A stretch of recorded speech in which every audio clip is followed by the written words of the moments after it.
Here we go. So I'm going to start us in prayer because that's what we do. So let's pray. God, we give you thanks for the blessing of this day, for this gathering, and for your enlightenment through the words we hear this day, that you help grow us in new ways to be welcoming arms to all people. So God, be with us in all we exchange today, we pray, and all of God's children say amen. Amen. So this is a great opportunity for me. I've been part of the Human Library for about 5 years now. I was invited in as a book over here at Purdue University. I was clueless about what Human Library was. It sounded messy. But it is a delightful way of getting in conversation that we probably wouldn't get in naturally, and it's helped that along beautifully. So one of the gurus for me in this is Peggy Lewis. She I first met her as a book orientation person, sat in the front row, and I was like, wow, where is she from? Just was beautiful. And I know her best as librarian and also as encourager and welcomer in life. She is one of the most open and welcome people I have ever met, and teaches by example. So I'm invited her in today to speak with us about the Human Library because we have an opportunity for this presbytery. So Peggy, you get to take it away and say whatever you want about yourself and the Human Library, because these people want to know. Okay. Well, I hadn't really, those were such kind words. Thank you so much. I will tell you just a wee bit about myself to give you some context, but I want to talk more about the Human Library. I've been involved with the Human Library for less time than Lucia, actually. I literally was going on a trip. I was going down to Mississippi to volunteer with a friend for a week, and we were driving, the long drive down there. We took turns. She had a magazine article that she had cut out for me. And so since it was my turn to be the passenger, I started reading it. And about halfway through, I turned to her and I said, Mavis, we have got to do this. We have got to bring this to our communities. So that sent me on for how we go about that. And it was a journey that has enriched every step of the way down that path, from learning about it, from attending libraries, and now to the point where I get to organize them and be a librarian, not just here in Muncie. That's where I live currently. And I say that like I'm moving soon. I don't plan on that. That's where I am planted right now, but globally as well. My background is I'm retired, so this is what I refer as my passion project in life, and it followed what I did in life, and that was I was an educator and a consultant for educational projects. My thing is telling me my internet is unstable, my connection is unstable, so if I drop off, I'll just come right back. And the wind's blowing, who knows, maybe that's what it is, I don't know. So as I said, I started out just as but as a reader and a person who wanted to find out about it. But let me focus now just more on just what the Human Library is, and just like a little show of hands or a thumbs up. I know two people who know of it in the room, but do the rest of you know about the Human Library? A little bit? No, excellent. Oh, good, that makes it even better. I'm so passionate about this, I could talk for 4 hours, and I know we don't have that. So I will talk and answer all of your questions. I'll give you a little bit of information, have a few things to show you that I'd like to show you, and then I especially want to answer your questions. So the real purpose of the Human Library, the mission of the Human Library, is to create a safe place for dialogue about difficult subjects. And it's a way to confront, challenge, explore our own biases, stereotypes, prejudices, or maybe not even our own, but those that are perceived in the world, in our communities. Because I strongly believe that even if I don't have that stereotype or prejudice, if there are others around me who have it, I can better be an ally. I can better be a community person to bring that bigger understanding to my community and those I talk to. I said it's a safe place. We're much like a library in that, the reason we go to a library to get information, to be curious about things. And that's what the human library is about, is being curious. The huge difference, the one that's just right out in front of us, is that our books that you check out at this human library are humans. Hence the name, Human Library. They're humans who have a story to tell. They have an experience to talk about and a road to explore with you of their path for maybe overcoming that, some difficulties and challenges, maybe just sharing with you what those difficulties and challenges have been, so that we get an insight into that life. It's built around a group of, and I'll explain this a little bit later, that of prejudices, categories of prejudices. So it's not a story.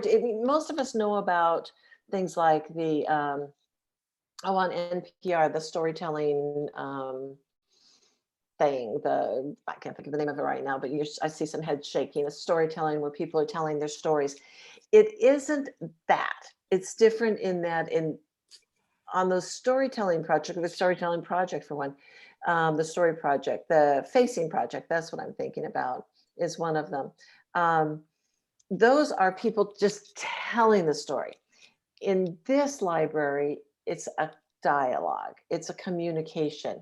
It's more important to talk about what your questions are than it is just for me to tell you a story. And listen, you can do that at the library. You can go to the library and pick up a book and read about it. I've been reading lots of books, of course, this last year, that like a Cast or The Sum of Us, some of those books that are making me understand the African-American experience better.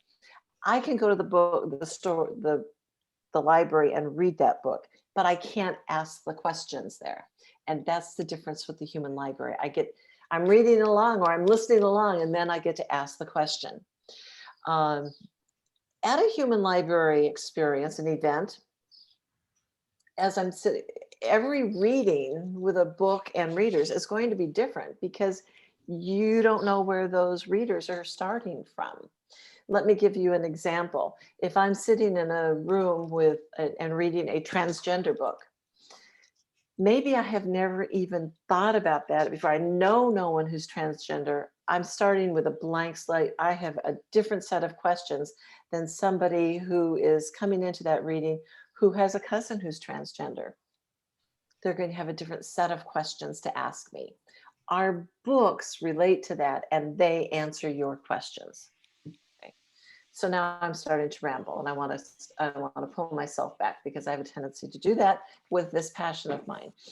So a human library is an event. Again, unlike the library where you can go anytime, the human library is an actual event. Scheduled, you sign up for it, you go. Obviously, in this last year, we haven't been doing much that's been face-to-face, but Zoom has actually been a wonderful thing for the human library, and I'll tell you why in a second. So we have two different kinds of events. Once again, we're having personal, in-person, face-to-face events where you can go to a human library and check out a book, and then the two of you go sit down and you talk for half an hour and get all of your questions answered. Or the online events where you sign up and you go to the event, and you're put into a room with a book and maybe a couple of other readers. Dynamics are different, obviously, because you have 2 or 3 people coming together to ask a set of questions. I kind of like that because, maybe I don't even know what to ask. But if somebody else asks a question, it makes me think, oh, yes, then what about? And we can spiral off of that. You all know how those conversations go. So that's a good thing about the online types of events. But then I'm really excited about getting back to the face-to-face events too, because there's, just as we know in life, in our work, there's nothing that replaces that human connection of face-to-face as well. The other way that the online version has opened up our world is when we have an online event now. I call on my books that live in central Indiana. I'll let Lucia know, and we'll know that we have an event coming up, and can you be a book? But I can also ask our friends, our books who are in the UK or in Copenhagen or on the West Coast, if they want to join in, because now virtually we can all be together as books. So that's why we're kind of here today, is to talk about the possibility of doing an online event that opens up to all of you and all of your people who would be interested in doing this. Let me take a break. And no questions yet, Vicki? Okay, no, because I've been talking about too many things. Let me get back to the solid piece of the human library. I will say that I have never in my career of being an educator, where there's lots of impactful things that happen on a daily basis, on an annual basis, on a yearly basis.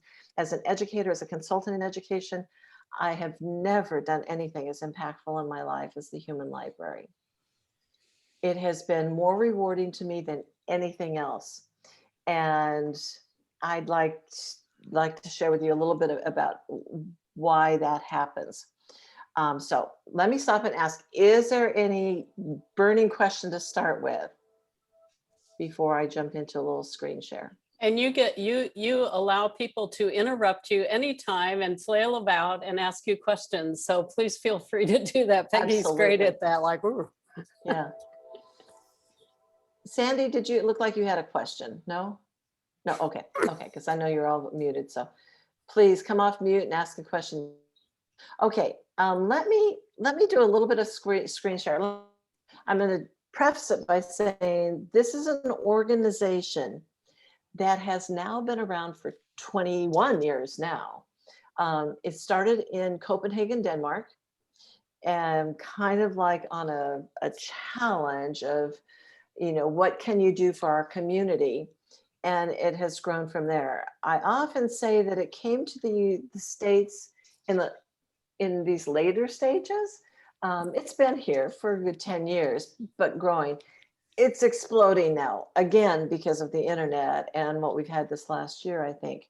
So it started in Copenhagen, and it's now in 85 countries, I think, something like that, where we have actual events. And remember, I told you that this was about talking about tough subjects. It might be religion, it might be sexuality, it might be race, anything, any of our pillars of prejudice. And we have had events in countries like Afghanistan, where there might be some, oops, I'm really sorry. I don't think I did that yet. There might be some real stigmas and some even little challenges. We're finding great interest in these stories that we have. So an organization that's been around for a long time. And I want to just start out by having you listen to, let me see how talented I can be today with my screen sharing. A little clip from Ronnie Abergale, who's the founder of of the Human Library. He recently had, on any given day, he's talking to anybody, but this happened to have been Good Day LA, an interview on there. He's been on the BBC all the time lately. It's exploding. But let me see if I can share this little clip with you. There we go. All right. You should be seeing my screen. Yeah. Okay, good. Here we go.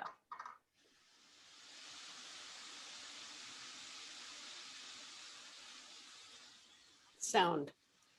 Oh. Okay, you can't hear it? Mm-mm. Right. Okay.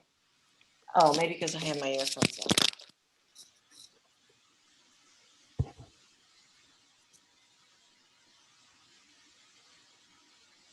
Now?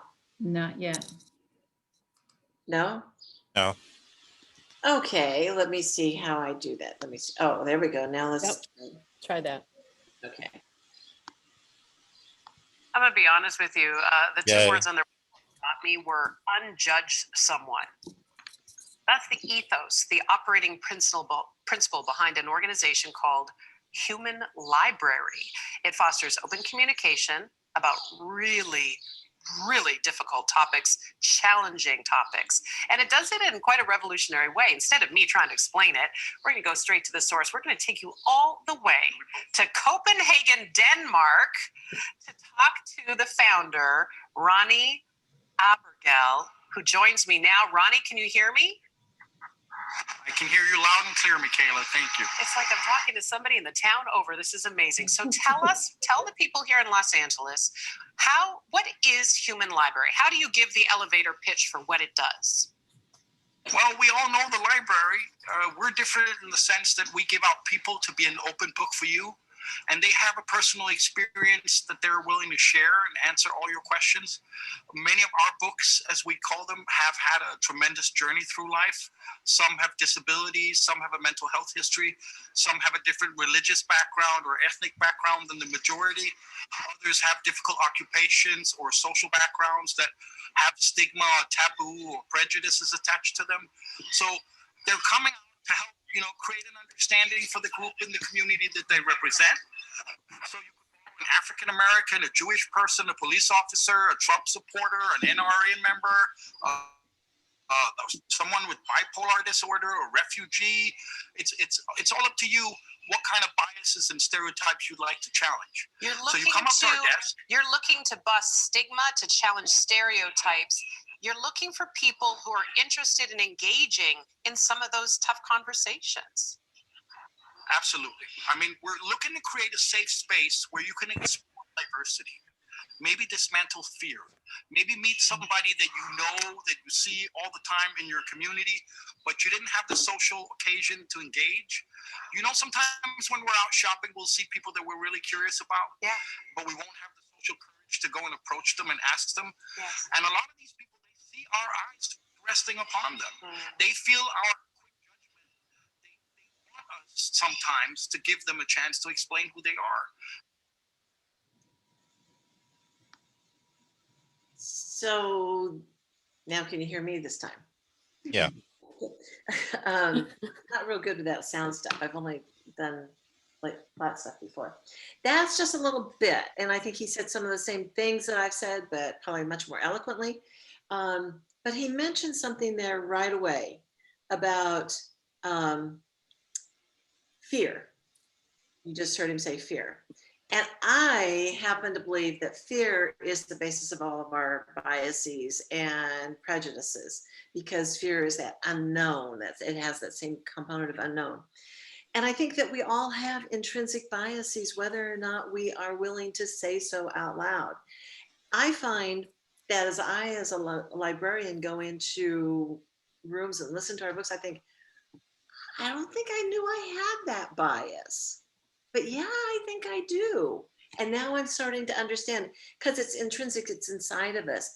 It doesn't mean we're a bad person. It doesn't mean that we are meaning to be that way in any way, shape, or form. It's just that we haven't confronted it or explored it yet. and I've been using that word more and more about our biases to say explore them, because I think that that's an important piece of it, to begin to understand it. You know, fear, the reason we have those biases and prejudice, I think is at that natural instinct to protect ourselves. When you're walking down the street and you see something that looks unsafe, that fear sets in, that builds that bias and prejudice in there. So if you can confront those and talk about it and explore them, as I've been saying, you can start uncovering them and dismantling them and breaking them apart. And then I said a long time ago that I think it's also important to understand how other people experience these biases. So I'm going to give you a little quiz, okay? Another screen share. So let's hope Peggy's doing this right. Yeah, nope, that's not the one I want. Desktop, okay. Hold on. Give me 1 second to. There we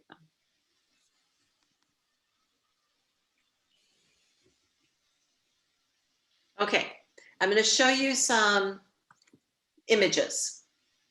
And I want you you don't have to say, you don't have to declare it out loud. Just remember what you chose, and we'll get to that into the end, okay? I'm going to make some choices here, just because in order to enable what we want to do in the future here, we have to do that, okay? So which of these two, left or right, do you think is a model? So kind of remember in your own mind, a model. When you look at this, is it art or is it weird?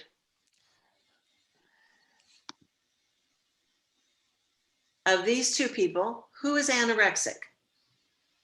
The one on the left or the one on the right?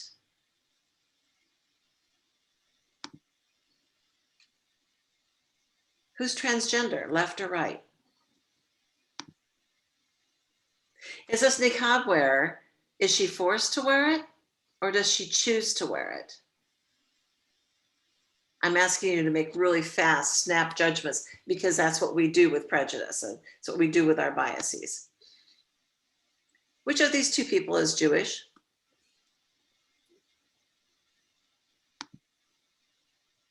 Was this guy, is he a bully or was he the victim of bullying?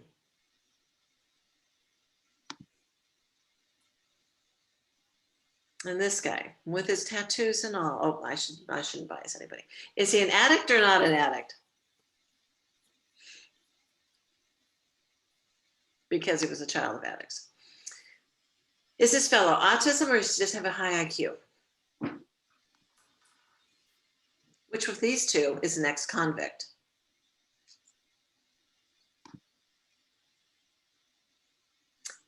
This guy, Jimmy, is he a suicide survivor or a rape survivor?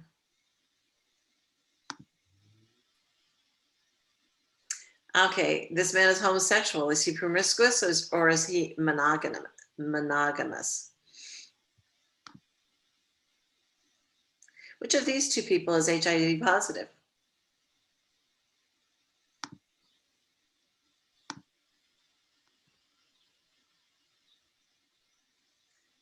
Does she a victim or suffer from hair loss, or is she an anarchist? And this fellow, a priest or an ex-convict? Okay, so now I just made random choices there. And what I think is interesting on this quiz is not so much what the answers were, but what we have to ask ourselves about this. 67% of respondents said that this gal on the left is the model. And in a modeling career, which would be a bigger barrier? Being a headscarf wearer, or is this gal, which we really can't see, being in a wheelchair? So kind of thinking about that employment thing a little bit. With our art guy, the tattoo, his tattoos are amazing. So if you saw this guy on the street, would you step aside? Would you try to avoid him?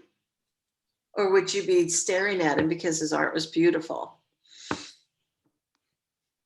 And if you look at the numbers here on the choices, for the most part, we've seen them about split. People don't know. Those biases are out there. So which of these two is anorexic? I think this statistic is really interesting. Between 0.3, 0.4% of young women and the difference 0.1% of young men suffer from anorexia at some point in their lives. You notice we're not giving you the answers because that's not what this is about. Just giving you some facts. This one has a bigger split on the transgender, but 51% of trans people have, this is so sad, have hidden their identity at work due to the fear of discrimination. So they still have to lead their lives very much in a closet. In the niqab, where I think this is interesting that most people do think she chooses to wear it, but asking yourself that question, is it a sign of a religious expression or oppression? I know this, we have some niqab wearers for our books, and I ask them all the time, please explain this to me again, because I have a hard time getting that one through my head. Do you think most Muslim women would ditch their headscarves if they could? Have you ever asked one if they would, and what is their answer? Because you have a chance to do that at a human library. This one again was, look at the breakdown here. But approx up to about 15% of American Jews are people of color. Could be either, we don't know. Was he a victim of bullying? Well, why do some people become bullies? And what's that image we have of the person who is a bully? What does that bully look like to us? Most people thought this guy wasn't an addict, even though he was a child of an addict. But genetics do make up, a huge percentage of somebody being at risk for addiction. A lot of it comes from environment, but less usually than the genetics. So if he wasn't a child of an addict, I think these numbers could be closer. I don't know. Autism, high IQ.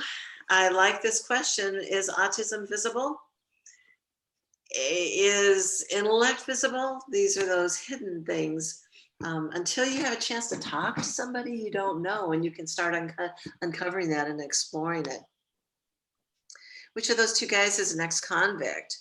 That question. In the United States, are all races treated the same by police and legal system? Seems like we're battling that one all the time. If that was in the United States, would these answers be different than if it's in the UK or in Denmark, if the people were being asked that question?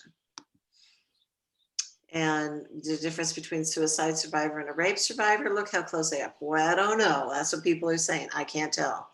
And 1 out of every 10 rape victims is male. It could be higher because it's not reported so much. Are the homosexual and the monogamy, or whether he's promiscuous? In your mind, what do you think? Are homosexual men more promiscuous than heterosexual men? Oh, I'd debate that question with you for a long time, and that would be fun to ask. Maybe a perverse word to use, fun, but I think it is when you have the chance to talk about that. It is fun to explore those ideas with your books. And HIV, this one, I mean, look at predominantly said the male, but well-treated patients with HIV, really, we know that term now from the ads of there's no risk of sexually transmitting it. And what are the transmission risks? What do we know about HIV really now? Because we don't hear a lot about it like we did back in the 70s and 80s when we heard more. Maybe we need more education. I think I would answer this question like, what does a woman think about hair loss? Do we think that it changes people's perception of us? What about the way other people view her as well? But maybe she's an anarchist, we don't know. And what does a person's face reveal? What is that immediate reaction we have when we see someone? We make a judgment, we all do. We don't know. So I just think it's an interesting little experiment. Any questions that you have after looking through those photos, taking that quiz? Carrie said, I didn't like the autism question. The implication is autistic is not compatible with high IQ. I think that the point there was, is it visible? Not whether or not it's okay, because I happened to have worked, Carrie, with gifted education for a long time, and there's such a connection. But and what is autism other than just a different way of the brain working? So Kim, you had a question too. Oh, okay. Kim has a link there for another implicit bias test. I'm going to go and bookmark that so that I can make sure that I get that later. Thank you for that. Other questions that come to mind, either chat or just come off mute and ask them. How did you feel about having to respond to some of those?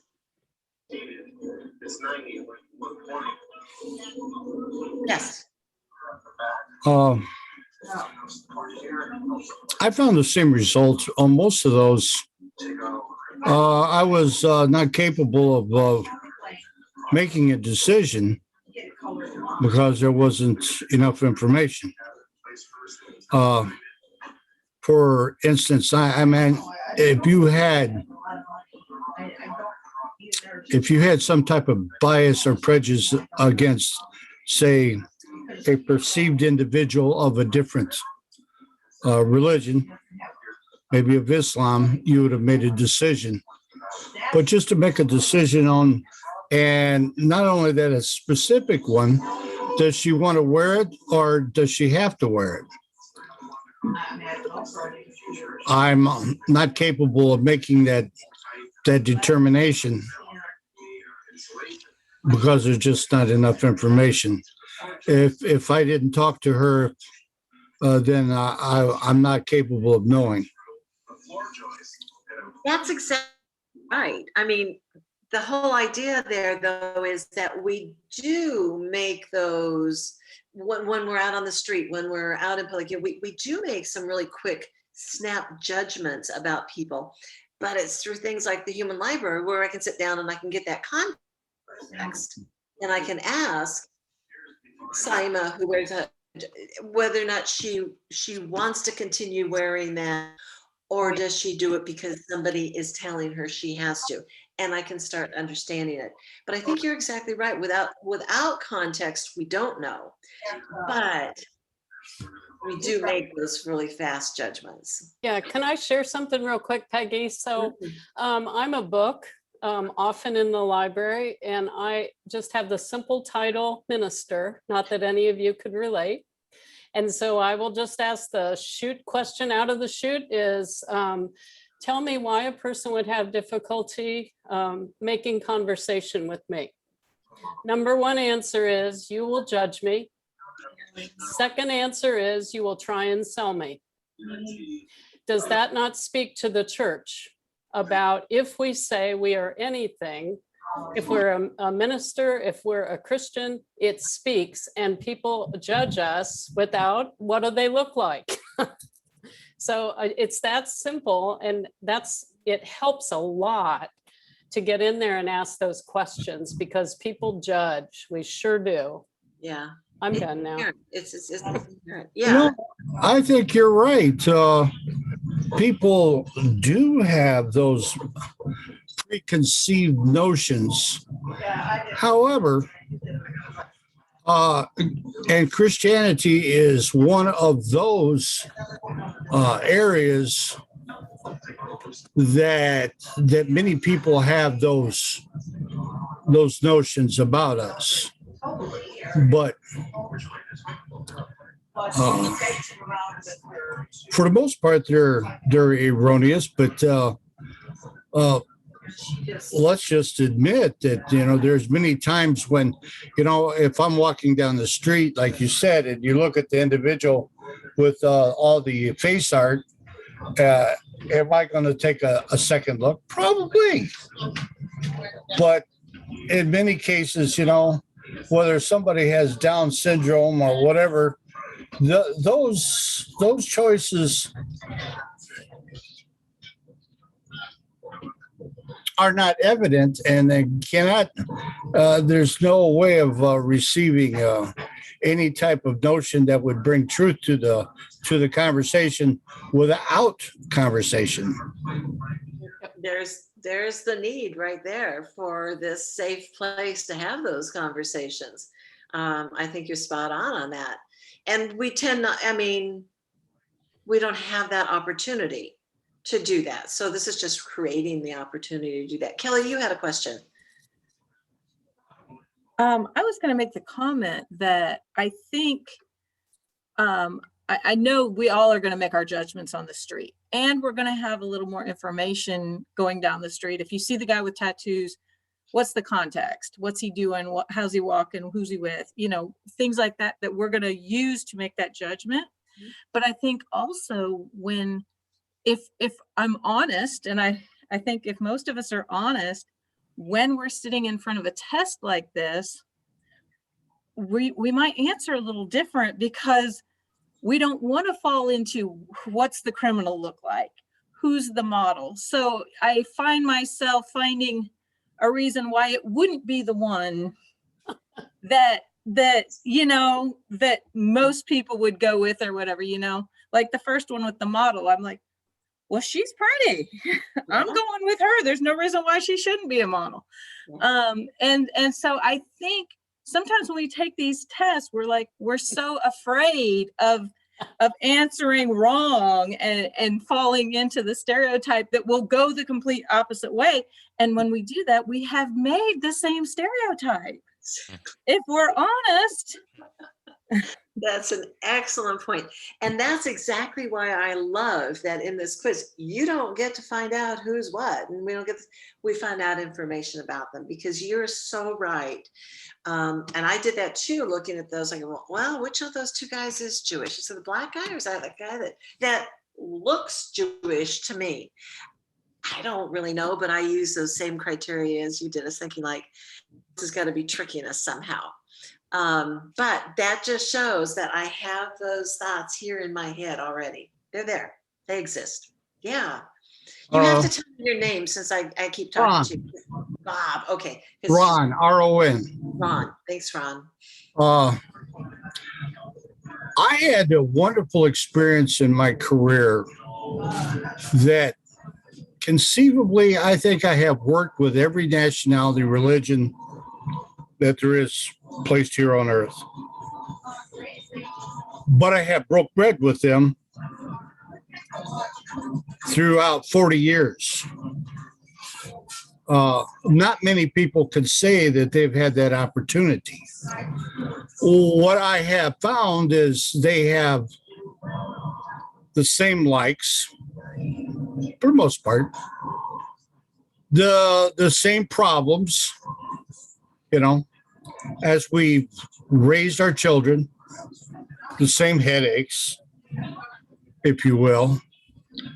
Humor, surprisingly, is a lot alike.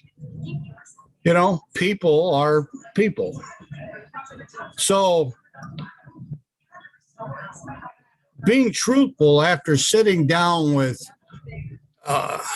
every race that's out there and every religion that's out there, I just find that we all have made in the image of God puts out a lot of things. And so here we have the situation. We have more alike than dissimilar. We love the same way. We have problems in many ways. We have emotional problems in the same way. So an in-depth study of 40 years provides me a different opportunity than most. And by having that opportunity, I just find that when we sit down, we get along a lot better than what most people think. You know, Ron, that's exactly why, Ronnie and the others that came up with this idea thought when you can sit down and talk to somebody that builds understanding, it breaks down those barriers, and that's what we need to do. And we find out when we have so many more similarities, but the differences often come in those challenges that have been presented to these people, to our books, because of their circumstances. And we don't always understand all of those challenges that may come to them on a daily basis. And that's helpful to me to understand. Let me show you real fast one other thing, and that is our pillars of, what we call our pillars of prejudice. Again, I need to find that. Where are you?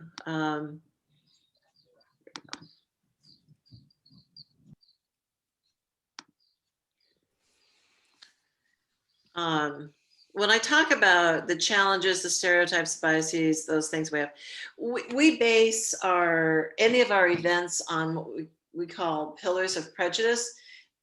This is a fluid group. Sometimes it's been 12, sometimes 14, but I call it kind of like an umbrella. And our books have titles that might be addiction or disabilities or ethnicity.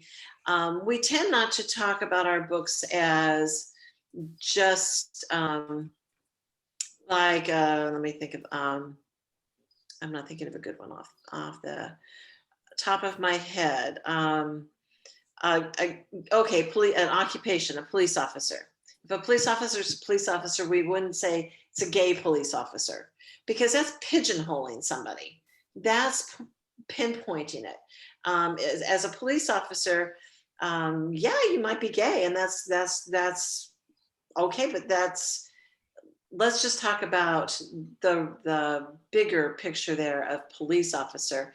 And I guess what I'm kind of trying to say is that our books are all very complex. They're not just single topic books. So anyway, let me get back to the pillars of prejudice. At any of our book events, our library events, we have a variety. At least we represent at least 6, if not 7 or more, of our pillars of prejudice.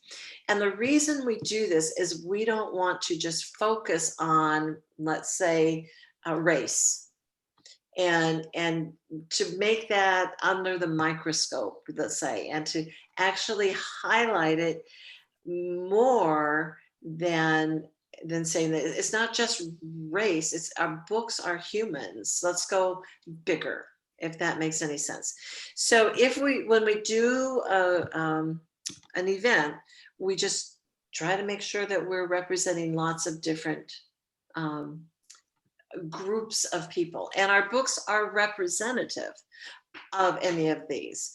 A transgender male is not the expert on all transgender men. It's that person is representative of the group. Lucia, as a minister, doesn't speak for all ministers, but can speak about her experience as minister and person, because there's more to her than just being a minister. So there's all of that. So I just wanted to make sure that I said that to you all, because I think that that's an important part of what we do at an event. Kevin. Yes. Kevin's got a question. Go ahead. I'm curious, based on what you just presented to us, for those of us old enough to remember going to the library and going to the card catalog, looking up books, is there a card catalog entry for each of the books in the human library that give us that description, the more nuanced description? I mean, Lucia said she goes by the title minister. Is there a more nuanced description somewhere of those books, or how does that work? Kevin, thank you. That's the perfect segue for what I wanted to say. and that's to talk a little bit about what an event looks like. And I'm going to talk about an online event, because that's what we'll be doing. At an online event, we don't have that. because it's too cumbersome. People coming in are placed in with a, you don't get that, if you will, of the book. You'll be reading 2 books and back to those pillars that represent 2 different pillars. We would make sure that would happen. You wouldn't get 2 in ethnicity or occupation or something like that. And each reading is for 30 minutes. So you come into an event, you have a brief introduction. We tell a little bit about the workings of the human library, the protocol, the schedule for the day, you know, those practical types of things. And then as a reader, you're placed into a room with 2 or 3 other people, maybe 4, depending upon how many people are there. And then a book comes to you. And then you'll find out what the title is and move on from that. There's a little bit of a break, and then a second book comes to you. And then at the end of the event, there's a little brief,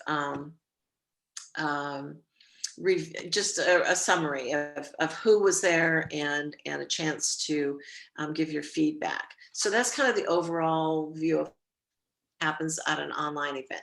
Just to briefly tell you though, that at an in-person event, we actually do have more of a catalog, and an in-person event, you actually choose your title after looking through that information. Does that clarify? Yeah. Now, Lucia asked me if this is something that we could do. And I said, I don't know why not. I mean, there's a couple of ways that we can do this. Online events, we have public events and we have workplace events. And if we do a workplace event, it's very more structured, and we'd have to set a contract up and say, this is what we're going to do, and we're going to do it just with this group of people. And so we would set it up for yours. And I suggested that we could do a regular public event with your group of people. Publish it, market it, advertise it to everyone in your sphere that you think is interested in coming. And then opening it up to as well. I did this I'm not sure if you did the one in January. Did either you or Will do that with the school system? Yes. Yeah, I thought so. We did this in conjunction with a school system in Illinois. And what we did is we sent it out to them, and we gave their people like a few days advance registration, if you will, because at an online one, you have to register for it. So you can get the Zoom link and come on. And then we opened it up to the public. And then I think we had people from about, 12 different countries show up after that, which makes it interesting too in the rooms that you're in. But we've talked about doing this on August 15th as a public online event. And we could do that where and I guess Vicky's probably the one who would help us with getting the information out to everyone. And then you'd have a chance to sign up and register for the event. It's from 1 to 3, we suggest 2 to 4. Oh, so I didn't have it down right. From Depends 2 on to what 4. clock you're on. We don't know. Some people are in the north and they have a different clock anyway. Oh, that's right. Yeah. That's right. We did say, so Eastern time, 2 to 4. So for Central, it'd be 1 to 3. Yeah. Right. And that's a Sunday afternoon. So everyone would have a chance to get through their morning events and then be able to tune in. Like I said, doing it this way, I can organize it without going through corporate stuff, and we would present it as a public event where other people could join in too, unless your people fill it all up. It's like we usually cap it when we have about 60 readers, I would say 60 to 75 readers. And I don't know what you would project would happen. Do you have an idea, Lucia? I'm going to guess those would be filled. I can't imagine them not being filled because I would I would probably say there's multiple people from this congregation who would want to attend. So I think to get the word out and make sure we fill those up, because it's a perfect, with the Matthew 25 emphasis we're doing as well. I think it's just perfect. I haven't had a homelessness person. I was just thinking of that in the book. So if we have one of those, that might be a cool thing to do. But It's interesting. We don't have anyone who has that title of it in their background. well, And it comes out sometimes. yeah. Yes. Yeah. Okay. But if you know anyone who's homeless currently, Right. well, send them to me and we'll, definitely get them trained. Yeah. Other questions about how it operates or anything for you? It's very different in person. You get to go and look at the title and you pull that off the wall in the library and takes you back. As a minister, when I have minister up on the title and people are walked back to me, I ask them, the first question I ask them then is, were you expecting to see a man? And every single student at Purdue University said yes. And they didn't know what to do with me. I don't know what to do with me either, but so it just shows you that how deep it is with that, assumptions. They're huge. They're huge. Yeah. So Peggy, you just Yeah. spoke about how the person who's newly becoming a book, you spoke about how they're trained. Could you tell us a little about what that means? Yes. We have, I guess, a better word, a vetting process, if you will, that we talk to see if, they seem to be a good fit in that it's not to kick people out. It's just to have sure that they're strong and it's an unbeatable process for them. We then have, it's our training that you guys have had different trainings, but this one, we've really gotten this down because it's universal now, or global. And they go through a 2-hour training. They then go into, they do their first read, like on an internal reading corner where they read with other books and librarians before they go into getting published in the public. So there's kind of support along the way. Okay, And thank you. that's a nutshell. Yeah. What happens, yeah. But safety is such a huge concern for us. Safety of our books and the readers as well, but our books. So we train them how to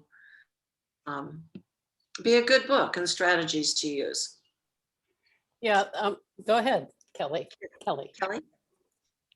I'm totally fascinated. And I was like, oh my gosh, this is what I'm looking for, is ways. I've got folks here that's like, we need to learn what we don't know. And I'm like, oh my gosh, thank you. So my question is, if I wanted to utilize the human library, is there a cost involved if I wanted to do something later for bringing folks to help my folks learn what we don't know?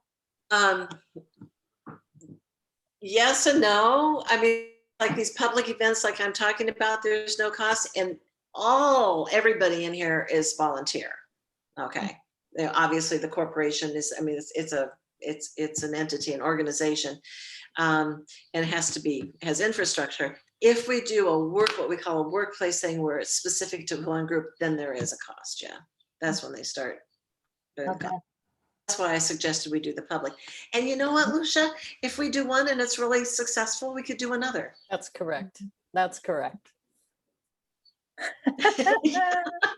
I see that coming down the road. Yeah, didn't get in this one, come back. Or want to read some new books, come back. Yeah. Yep. Yeah. Kevin, what you would? Well, Kelly sparked a question for me too. In the church, we sometimes do book discussion groups where a group would get together and read the same book and share our experience of that. Is it possible to do to utilize the human library in such a way where we might a group might check out a book and read the book together?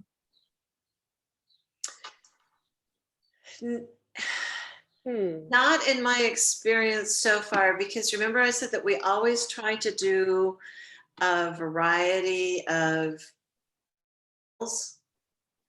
And so to choose that one is problematic to me. However, they're working on an app where you can check out a book, so I don't know how that would work. Kevin, I don't know the whole answer to that. I would think there would be value in not just reading the same book, but reading in a variety of books and talking in general about your discoveries there. Does that make sense? It's like, okay, so you have people who read 5 different books, then come back. It's kind of like what Ron was talking about, the similarities, and just then breaking that down with, okay, I had this wheelchair user and this schizophrenic and a trans person, and you talk, then bring all those similarities. There might be value in that too. It also works probably against, in human library, you get to talk to, with, as opposed to about. That's and true. The discussion gets into about, because then you start bringing your own thoughts in rather than speak to the person. So Thank you. Yeah. That's Thank all you right. for that, Lucia. Yeah. Yeah. I also had at my last reading, an atheist who said, I'm an atheist, what would you do to me? To me. To me. Yep. Those are the exact words. So see that, I'm like, what am I supposed to do? But I think we need to, it goes both ways. Kim, were you going to ask something? Did I see you? No. Okay. I'd like to comment on the Christian thing.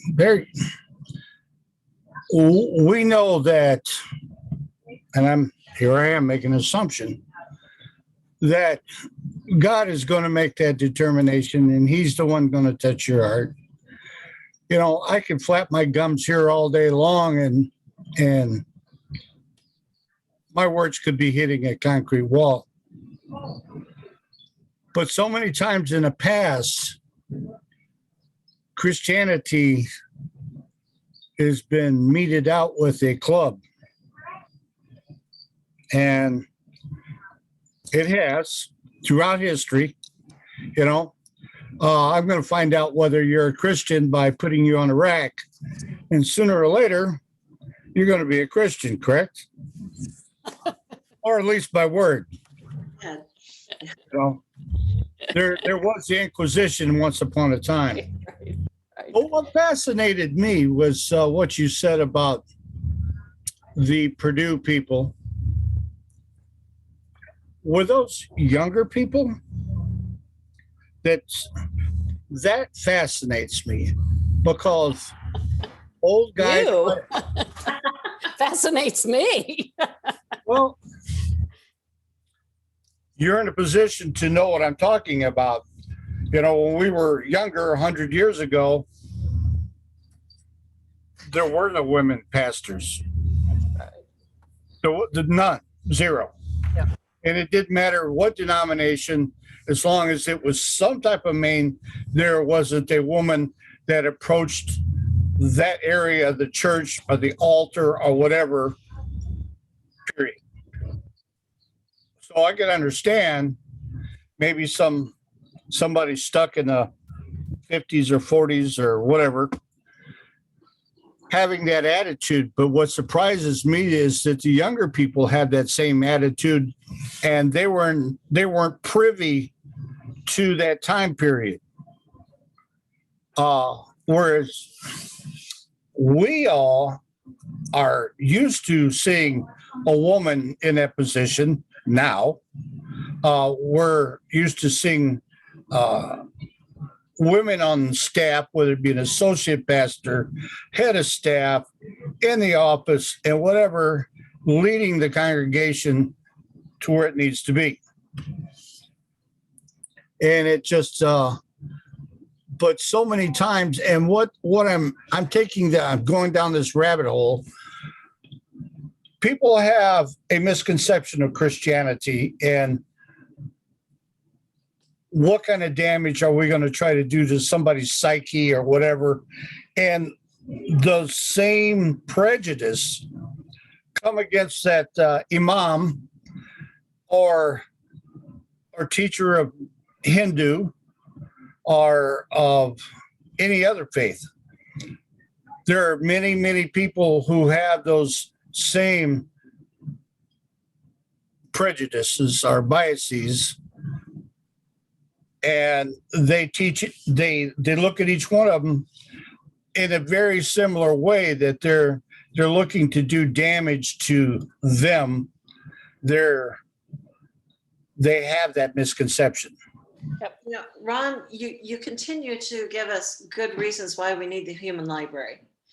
That was exactly why. And we do have, I mean, we do have people of all of those, from some of those religions, or at least, or the atheist, or the Satanist, you know, because we don't understand, because you're, like you're saying, people have that misconception. And I think it's exactly why we need activities like the human library. And maybe, Kevin, that's why it's more important to have not just one person and then talk about that, but to talk with those people. Yep. So I guess what we need to do to move forward is, I mean, it sounds like we're good to go ahead and publish this date and get it rolling. And then, you know, I'll talk to Vicki. I have your email now. We can talk about how we're going to disseminate that information and get it moving. And then I'll get on board and I'll start finding the books, and which is never a hard thing to do. Our books are very eager to talk and to tell and to interact with people, and go from there. Lucia, what more? Yeah, so I know we've gone over time, so I know, it's awesome. We were worried, oh, I wonder if we'll fill up the hour. Yeah, and we know that people are going to be on vacation. I mean, that's one of the things. So we're trying to see how this event goes, and there may be more then. So there's no perfect event for anybody at any time, but Zoom makes that more accessible anywhere you are. So that's good. I want to make sure that we thank Peggy for all this information. So if you just put something in the chat, or, you know, like, woo, whatever, it is. So it's contagious. And I'm addicted to Human Library. I just have to be upfront with it. So I'm looking forward to the event, and yeah, it's a go. And we will do what we can to get the word out. And if you have other burning questions, this is recorded, so you can have other people who can watch it later if you need to explain something to them. So thank you all for being here. You know, I'm going to put in the chat, this is Lucia to everyone. If it's really easy. Go to the humanlibrary.org website. And you can kind of see some more information. There's some more videos there and stuff like that. And, you know, or on Facebook, Human Library Organization. If you're on Facebook, or mine.